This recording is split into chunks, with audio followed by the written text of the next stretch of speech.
I have been following this animal for a while now. There is something different about it. It has something other animals don't have.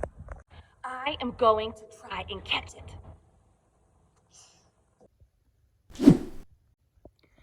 I caught a giraffe. A giraffe has an adaptation. An adaptation is a behavioral or physical change that helps an animal survive. What do you think the giraffe's adaptation is? If you said a long neck, you're correct.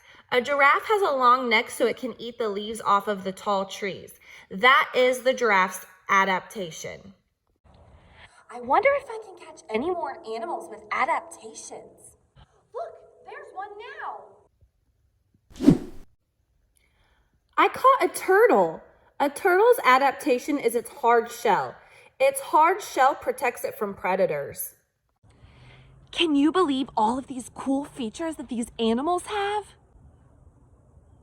What's that over there? I caught a snow rabbit.